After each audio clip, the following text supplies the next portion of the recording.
નમસ્કાર, આપ જોઈ રહ્યા છો નેશન પ્લસ ન્યૂઝ. હું છું આપની સાથે હેતલ ભગત.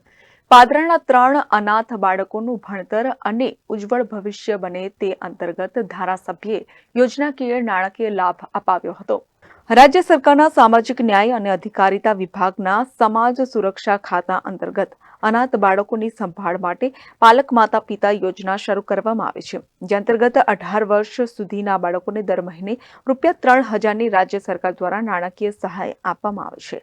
પાદરાના વોર્ડ નંબર 1માં રહેતા મંજુલાબેન માળીના 3 પૌત્ર અનાથ થતા તેઓની સાર સંભાળ કરવામાં મુશ્કેલી વેઠવી પડતી હતી, જે બાબતોની જાણ નગરપાલિકાના ઉપપ્રમુખ ગૌરવ સોનીને થતા તેઓએ પાદરાના ધારાસભ્ય ચૈતન્યસિંહ ઝાલાના જનસંપર્ક કાર્યાલય ખાતે સંપર્ક કર્યો હતો, જ્યાંથી ધારાસભ્ય દ્વારા પ્રાથમિકતાના ધોરણે રાજ્ય સરકારની પાલક માતા પિતા યોજના અંતર્ગત આ ત્રણેય બાળકોને દર મહિને ₹3,000ની નાણાકીય સહાય માટે મદદરૂપ થયા હતા, જે યોજનાકીય પ્રમાણપત્ર ધારાસભ્ય ચૈતન્યસિંહ ઝાલાના હસ્તે અર્પણ કરવામાં આવ્યા હતા. આ વિસ્તારમાં રહેતા મંજુલાબેન એમના પુત્રનો વહુ નથી, એના 3 દીકરાઓને આજે ગુજરાત સરકાર દ્વારા માતા પાલક પિતા યોજનામાં મને ખબર પડી અને મારી પાસે આવ્યા. હું મારા ધારાસભ્ય લોકલાડીલા પાદરા ચૈતન્યસિંહ બાપુની ઓફિસે લઈને આવ્યો.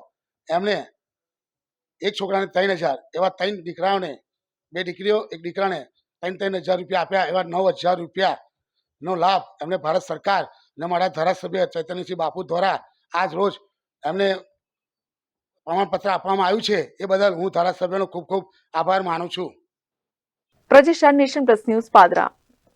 સમાચારોના સતત અપડેટ માટે નેશન પ્લસ ન્યૂઝના યુટ્યુબ ચેનલને સબસ્ક્રાઇબ કરો, બેલ આઇકન દબાવો અને ફોલો કરો ઇન્સ્ટાગ્રામ, ફેસબુક અને ટ્વિટર પર.